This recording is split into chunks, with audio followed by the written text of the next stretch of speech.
Welcome, the Lord's chosen. The truth doesn't knock, it kicks the door off its hinges. And lately, that's exactly what's been happening. Words out, the same person who pretended to pray for you was actually plotting against you. Oh yes, everyone's talking, and this time, the silence can't save them. What they whispered in private just became public entertainment, and ironically, they wrote the script. You see, psychologists say that when people can't destroy your character, they try to destroy your reputation because it's cheaper than facing their own reflection. But here's the plot twist. Lies have short legs, and truth runs marathons. Now it's sprinting through every circle they once manipulated, leaving their perfect image gasping for breath. It's almost poetic. They worked overtime trying to bury your name, but forgot you were the seed. The soil they meant for your downfall just exposed their own decay. And the funniest part? The same mouths that started the rumor mill are now choking on the smoke of their own gossip. This isn't just drama, it's revelation. The masks are melting, the audience is watching, and the universe just pressed play on the episode called "The Truth Is Out." Everyone's talking about what that sick person did behind your back. Let's talk about it. Number 1, the exposure was divine timing, not coincidence. The exposure didn't happen by luck. It was divine timing. You didn't need to argue, defend yourself, or chase anyone down to prove your innocence. Life simply waited for the right moment to make the truth undeniable. Every hidden conversation, every fake smile, every carefully rehearsed lie was quietly collecting evidence against them while you were minding your business. What they thought was secrecy was actually surveillance from a higher realm. Nothing stays buried forever, especially when the burial ground is built on deceit. It's crazy how people can act so bold in the dark, thinking they're invisible. They forget that energy doesn't lie, it records. Every word, every scheme, every manipulation leaves a spiritual fingerprint. And when the moment of exposure comes, it's not random. It's a divine subpoena. They get called out not by you, but by the truth itself. That's what makes it so satisfying. You didn't lift a finger. You stayed quiet, you stayed authentic, and you let time handle what temper never could. People often mistake silence for weakness, but silence is just a waiting room for justice. While they were busy building fake narratives, life was preparing the perfect stage for their unmasking. And when truth finally burst through, it didn't ask for permission. It crashed in like it owned the place. Suddenly, the same crowd that once believed the lies started side-eyeing the liar. The perfect image they worked so hard to maintain began to crack under the pressure of exposure. There's something powerful about watching truth reveal itself in real time. It's like watching dominoes fall. One event triggers another, and before you know it, the entire structure of deceit collapses. No yelling, no revenge, no confrontation. Just divine timing doing what it does best. Proving that no secret built against the innocent survives for long. The exposure came exactly when it needed to. Not when you wanted it, but when the impact would be impossible to deny. That's how divine timing works. It doesn't rush. It waits for the moment when the truth won't just be seen, it'll be felt. And when that happens, even your enemies have to admit it. The truth didn't just come out. It came to collect. Number 2, their good reputation was built on manipulated narratives. Their so-called good reputation was never real. It was manufactured. They didn't earn people's trust. They carefully edited it. Everything about them was staged. The charm, the politeness, the false humility. It was all part of a performance meant to hide the corruption sitting just beneath the surface. They weren't respected because they were good. They were respected because they were skilled at pretending. They mastered the art of looking holy while living hollow. And for a while it worked. People clapped for the character they played, not realizing the actor behind the mask was rotten to the core. But the truth about pretense is that it has an expiration date. You can only keep up a lie for so long before the weight of it starts to break you. They used your name as a distraction, pointing fingers, twisting stories, and acting innocent to draw attention away from their own mess. They didn't attack you because you were bad. They attacked you because your light made their lies harder to sustain. You were the threat they couldn't control, and that scared them more than anything else. When someone builds their reputation on manipulation, every good deed is just another layer of disguise. They do things not from sincerity, but from strategy. They help publicly to hide how they harm privately. They pretend to care just enough to keep their audience invested in the illusion. And for a while, people bought it, because society often mistakes charisma for character. But charisma fades when truth steps in. When people started to see inconsistencies, when their words stopped matching their actions, that good reputation started to crumble. Now that their true nature is out, everyone is realizing they weren't kind, they were calculated, they weren't wise, they were rehearsed. Their so-called goodness was never genuine.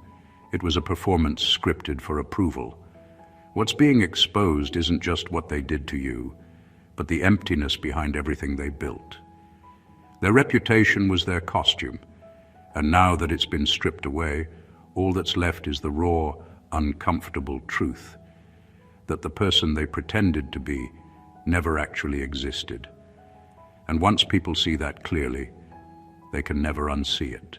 Number 3, they tried to bury you because they feared you'd tell the truth they were hiding. They didn't try to bury you because you were a threat to their peace. They did it because you were a threat to their secrets. You knew too much, even when you didn't speak. Your intuition made them uncomfortable because you could see through the act they sold to everyone else. They couldn't manipulate you the way they did others, and that alone made you dangerous to their agenda. The real fear wasn't that you'd say something. It was that your existence alone was evidence of what they were hiding.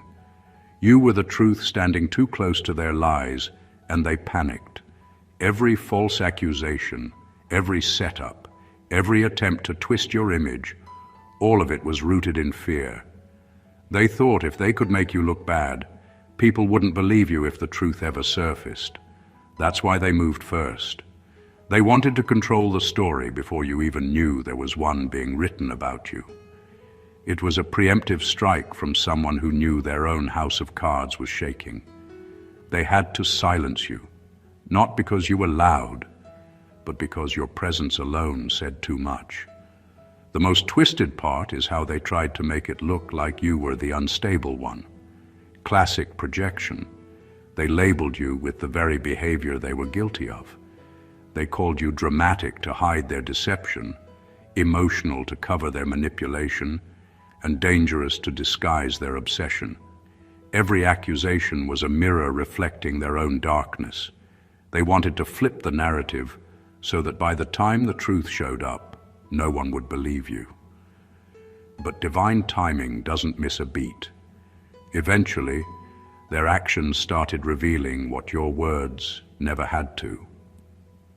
The people they fooled began to notice patterns, the inconsistencies, the contradictions, the small cracks that always show up when someone's pretending. And now, the story they built to destroy you has become their own undoing. The same audience they manipulated is now questioning everything.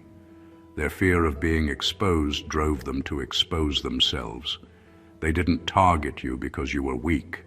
They targeted you because you were aware. And that awareness, that quiet knowing, was the one thing they could never control. That's what truly scared them. Number 4, the same people who believed their lies now feel contaminated by them. When the truth finally came out, something shifted in the atmosphere. The same people who once looked at you with suspicion are now looking at themselves with disgust. They realized they weren't just misled. They were manipulated into becoming silent participants in someone else's evil. There's a kind of guilt that hits different when you realize you cheered for the wrong side. It's not just embarrassment, it's contamination. Their spirits feel heavy because deep down they know they helped echo a lie. You don't need to prove anything anymore. Explanation would be a downgrade now. Shame has taken your place as the loudest witness. The same mouths that once repeated gossip are now locked in discomfort because they've seen what you always knew, that the person they defended wasn't a victim, but a deceiver. And that realization leaves a stain no apology can wash off. People are funny when truth flips the script.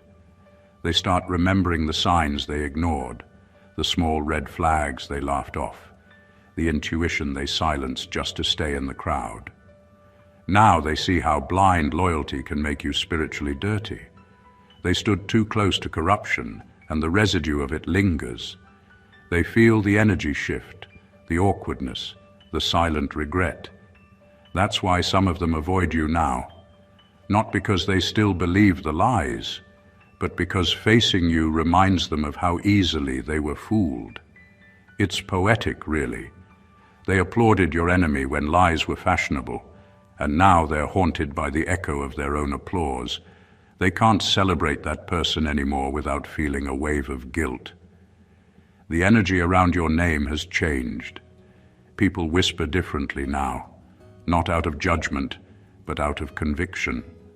They see that you were never the villain, and it bothers them that they ever believed otherwise. So while they wrestle with their conscience, you can stay at peace. You don't need to defend your truth. It's already doing what it does best, disinfecting the narrative. Shame is the new sermon, and those who once clapped for deception are now quietly repenting in the pews of realization. Number 5, you were the mirror. They couldn't look into without crumbling.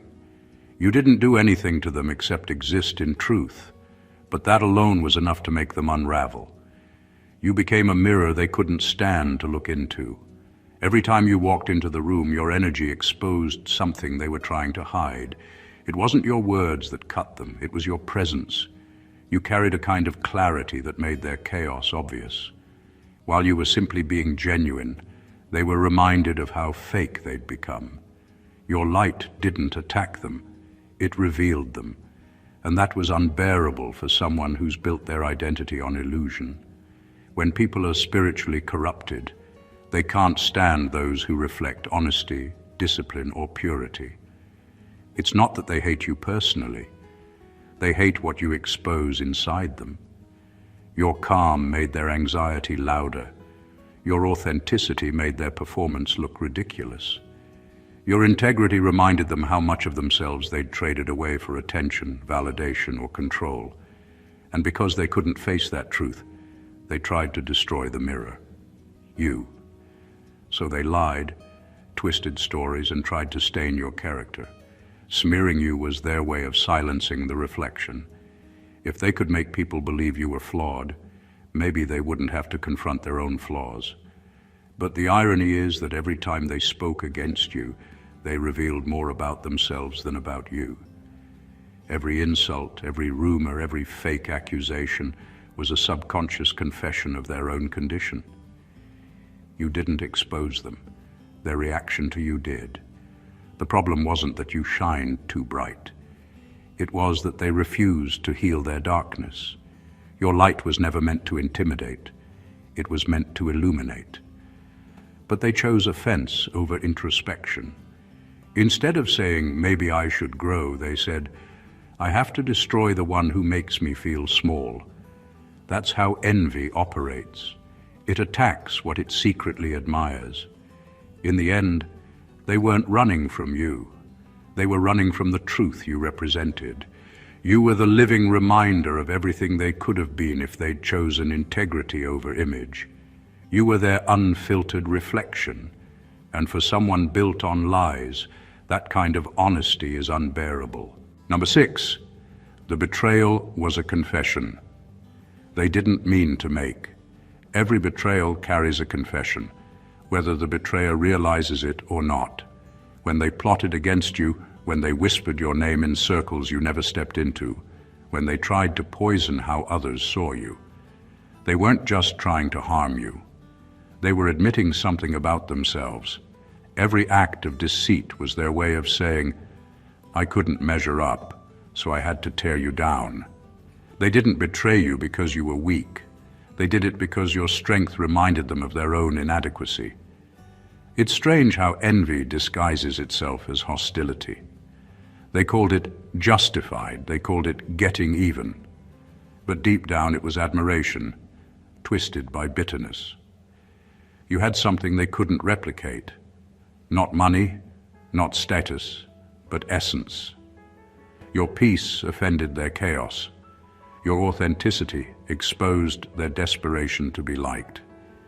They wanted your light, but couldn't handle the discipline that sustained it. So they tried to sabotage what they couldn't duplicate. That's how jealousy speaks, not in compliments, but in cruelty. The betrayal itself was their confession. They admitted their weakness the moment they conspired against someone who wasn't competing. They exposed their smallness when they tried to make you smaller. They thought the plot would silence you, but it only made their motives loud. The way they moved, the way they reacted, the way they kept bringing your name up, it all screamed insecurity. You were never the problem. You were the proof of what they lacked. And that's the part that burns them the most. Even after betraying you, you didn't crumble. You didn't seek revenge. You simply kept being who you are. And that, to them, was the ultimate humiliation. They realized too late that their attack didn't destroy you. It defined you. It showed everyone the difference between someone who's grounded in truth and someone who's drowning in ego. Their betrayal was never about winning. It was about exposure. Every move they made revealed their fear of being forgotten, their jealousy of your stability, and their obsession with your resilience. They didn't mean to confess it, but they did. Their actions said what their pride never could. You were never beneath them. You were always beyond them. Number 7. The universe waited for them to trap themselves with their own lies. The universe has a flawless sense of timing. It doesn't rush to expose anyone. It lets people write their own downfall word by word, lie by lie. That's exactly what happened here. While they were busy trying to destroy you, they didn't realize they were building the trap they'd eventually fall into.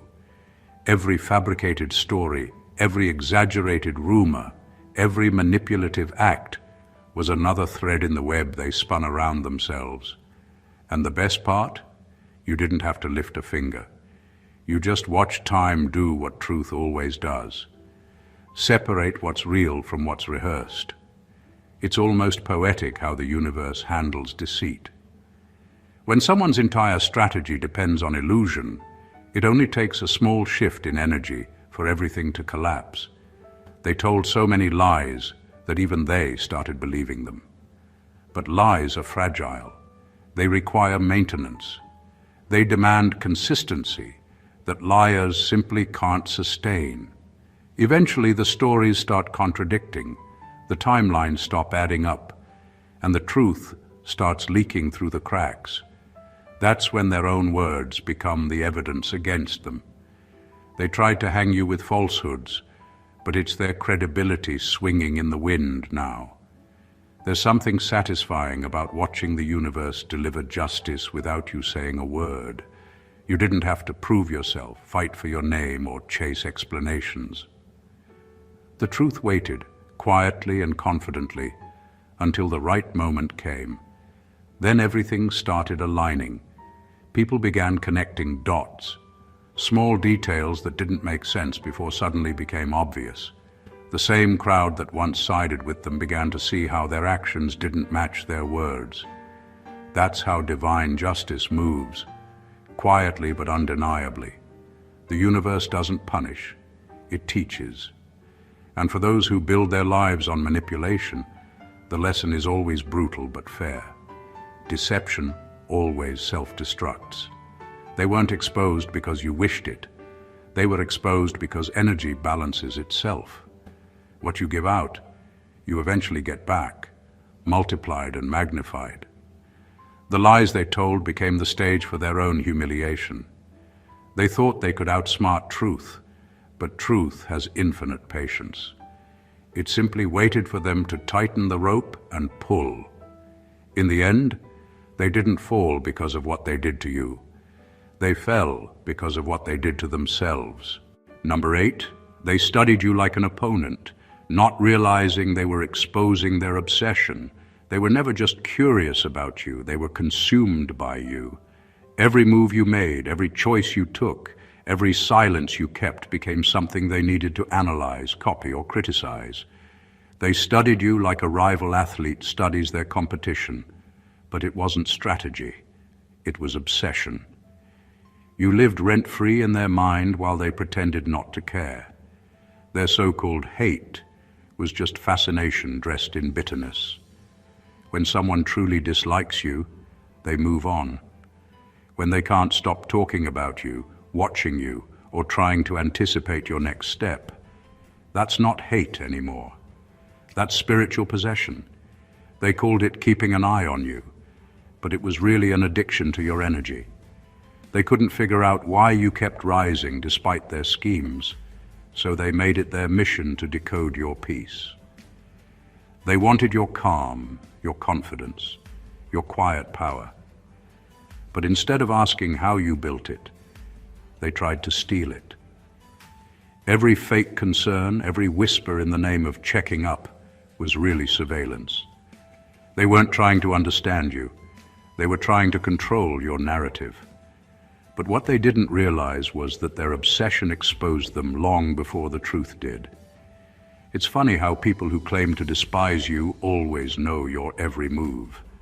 They act like they've moved on, but they monitor your progress like it's breaking news.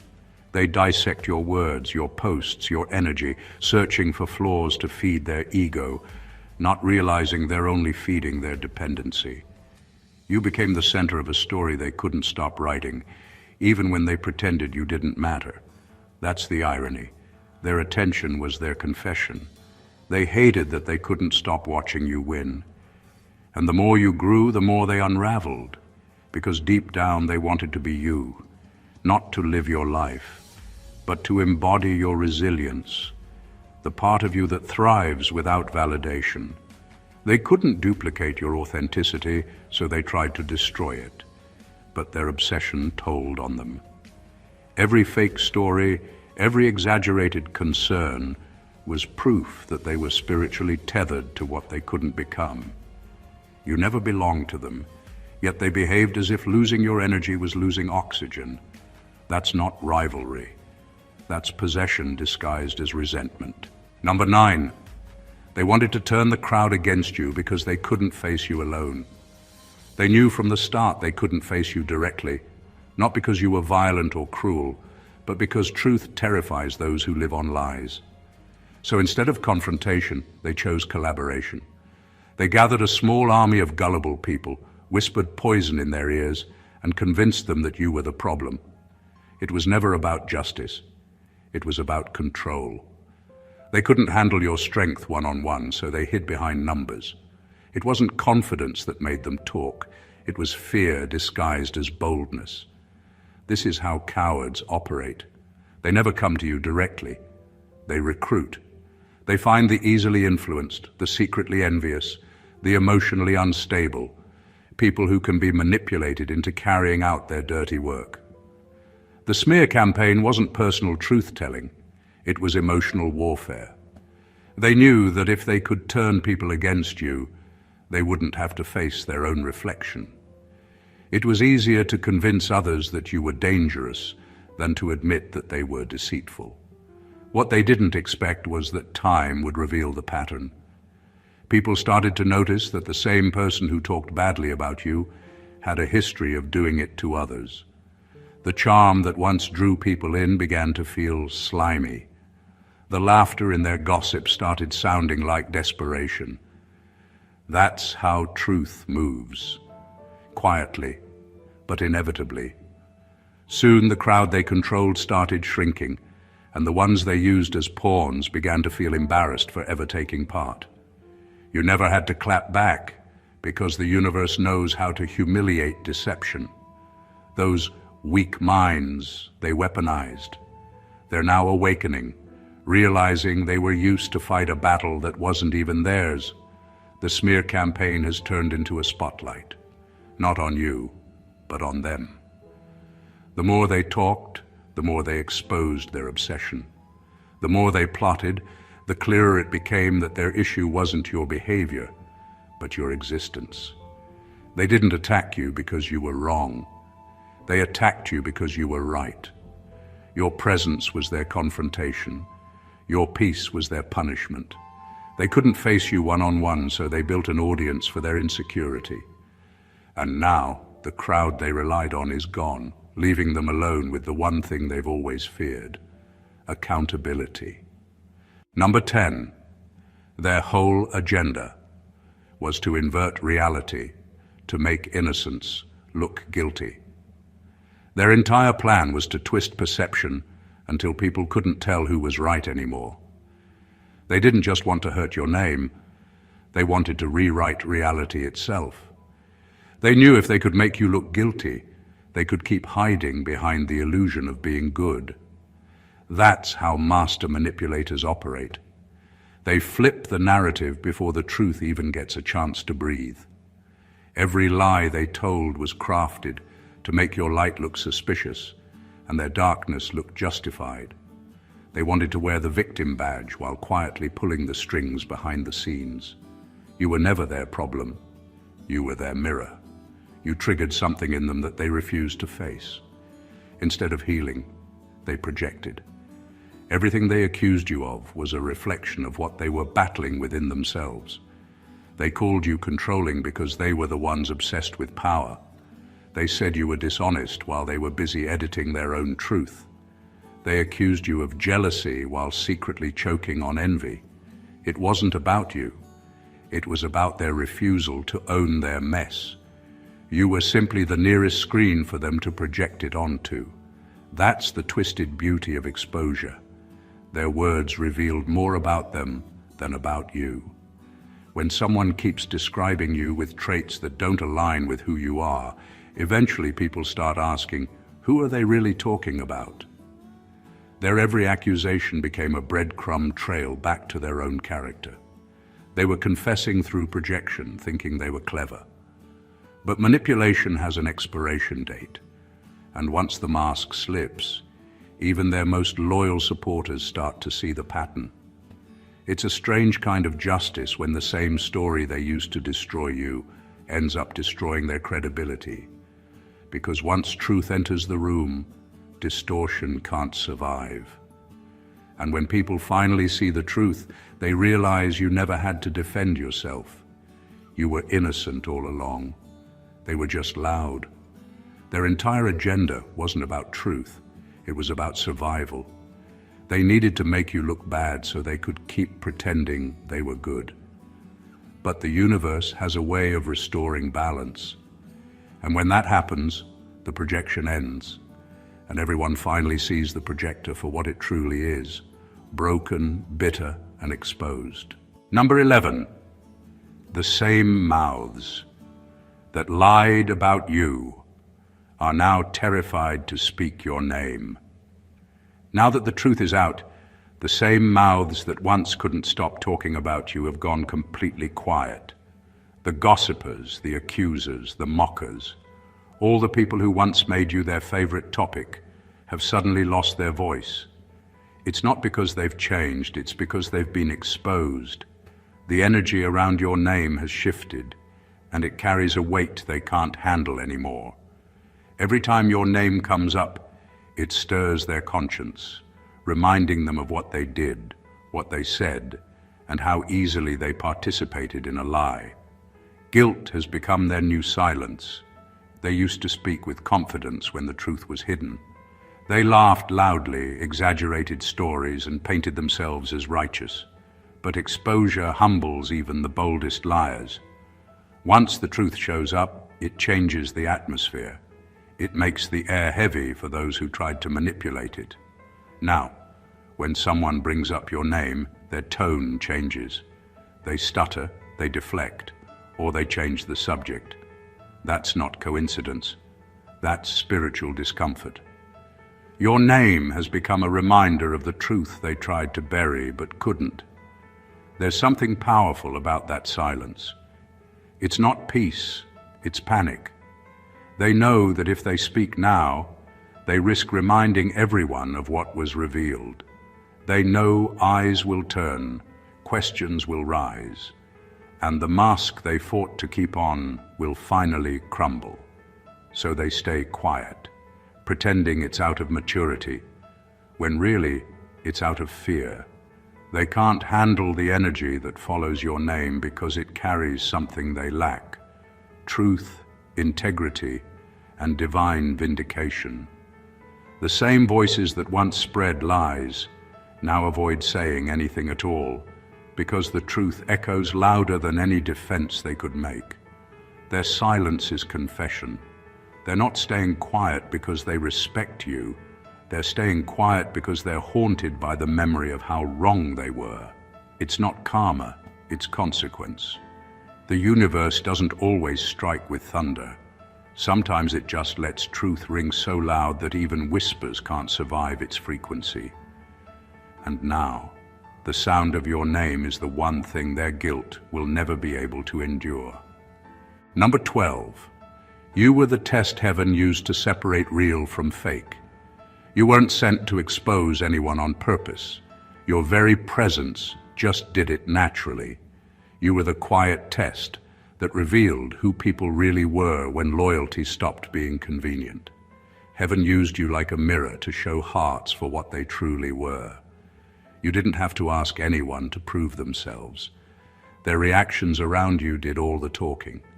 When you stood in truth, those who carried genuine light recognized it and stood beside you. But the pretenders, the ones who wore goodness like a costume, couldn't handle the vibration. Your presence exposed the difference between those who served truth and those who only performed it. That's why some people turned on you without reason. It wasn't betrayal, it was revelation. You didn't change. Their masks did. When things got dark and uncomfortable, they showed which kingdom they really belonged to.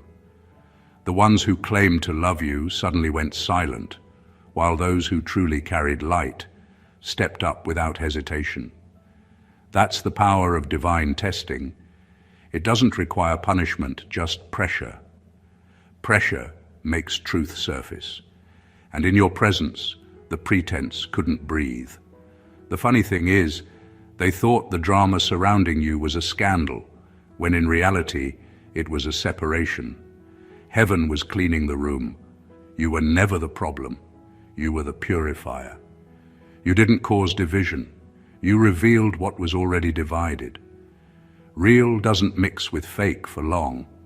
Eventually, authenticity forces everything counterfeit to flee. That's why people started ghosting you, talking against you, or distancing themselves. It wasn't rejection, it was exposure. They couldn't keep pretending once your light illuminated their intentions. And now that the smoke has cleared, the truth stands visible.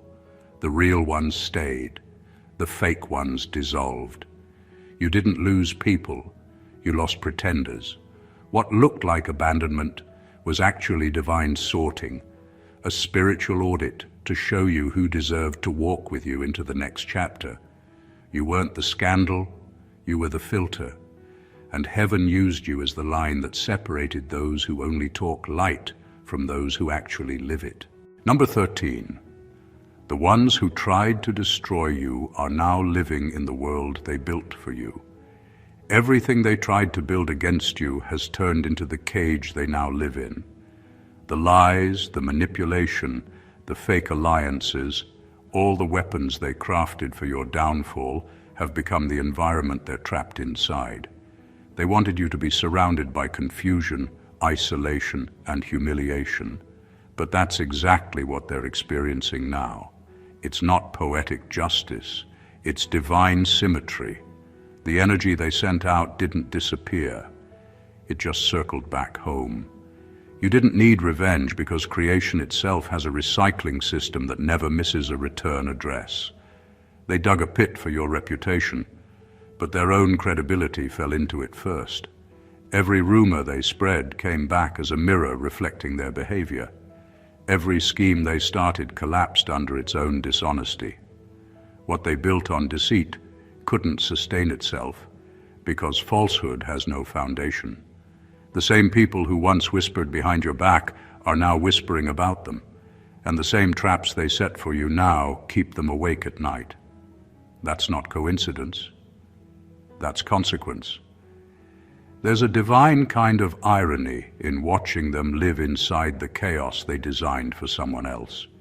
They're constantly paranoid, always looking over their shoulder, wondering who's talking about them, because deep down they know they earned it. When you operate in lies, you attract liars. When you build on manipulation, you live surrounded by manipulators. They wanted to create your downfall, but what they really created was their reflection. And you walked out untouched, cleaner, lighter, freer. You didn't have to clap back or prove anything. Life did it for you. Their collapse became your confirmation that divine order still governs everything. You can't plant poison and expect to harvest peace. They tried to bury you, but ended up burying themselves under the weight of their own deceit. That's not karma, that's divine recycling. The universal law that ensures nothing goes to waste. Every lie, every plot, every ounce of darkness they produced has been sent back to its maker, wrapped in the same energy it came with. Now they're living in the very world they wished upon you, proof that the universe never forgets what's truly deserved. Number 14. This exposure isn't about vindication, it's about elevation. This exposure isn't about settling scores, it's about shifting levels. God didn't bring your truth to light just to make things fair. He did it to make things clear. You were never meant to stay where lies confined you. The exposure wasn't a courtroom verdict, it was a coronation. Heaven didn't clear your name for comfort, it cleared it for capacity. You're being positioned, not pitied.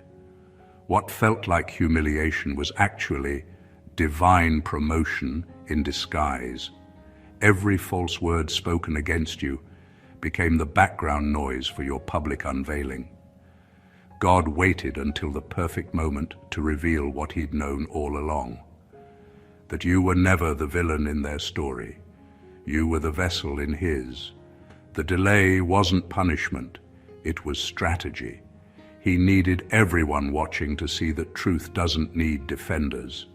It just needs time. And when that time arrived, it didn't just expose them, it exalted you. Their lies were the stage lights. Their gossip was the announcement. Without even realizing it, they became the messengers of your next dimension. That's why you can't gloat. You can't waste time saying, "Look who was right." Because this was never about being right. It was about being ready. The exposure wasn't designed to bring shame to them. It was designed to bring clarity to you. It showed you who was real, who was loyal, and who was never meant to walk into your elevation. What fell away wasn't loss, it was alignment. Now the atmosphere is clear, and the world can finally see what God saw in you the entire time. Your name isn't just restored, it's reintroduced. You didn't just survive defamation, you ascended through it. The truth didn't come out to hurt anyone, it came out to announce you. This is your unveiling season.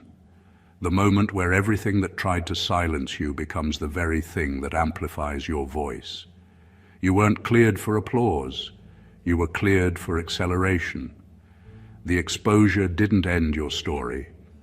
It unlocked the part where you finally rise without resistance. The truth has a way of cutting through the noise, of separating light from shadow, and of revealing what has always been there, but hidden from the untrained eye. Every betrayal, every lie, every plot that was spun behind your back didn't go unnoticed. What may have seemed like attacks were actually markers of your power. Proof that you are seen, feared, and in alignment with a destiny bigger than anyone else's agenda. The people who tried to destroy you weren't just failing against you. They were exposing themselves. Every smear, every manipulation, every whispered rumor became a reflection of their obsession, envy, and insecurity. In their attempts to bury you, they only revealed the depth of their own decay. You were never the problem. You were the mirror, the filter, the test. You were the presence that showed who would stand and who would evaporate when the heat turned up. You didn't have to fight to prove your truth. Time and divine timing did it for you. Every lie they told became their own undoing. Every scheme backfired, and every accusation revealed more about them than it ever could about you. Their plans didn't destroy you. They elevated you. Their obsession didn't weaken you. It exposed them. Their pit for your reputation became the cage they live in now, and the truth has positioned you higher than you could have reached if the drama never existed. This exposure isn't about revenge, it's about elevation. It's about stepping into a frequency that they could never touch, a level of clarity and power that announces your arrival without words. The universe, God, or whatever force you believe in didn't clear your name to make life comfortable. It cleared it to make you unstoppable. What was meant to bury you became the announcement of your rise. Your peace, your authenticity, and your resilience now stand as undeniable proof that integrity always outlasts deception. So let this be a moment of reflection for everyone watching. Recognize the power of truth, the inevitability of justice, and the elevation that comes when you remain unwavering while others crumble. If this message resonated with you, make sure to subscribe to the channel, hit the like button, comment your thoughts, and share this video with anyone who needs to hear that truth and elevation always prevail. The story doesn't end here. It's just the beginning of your rise. Stay blessed always.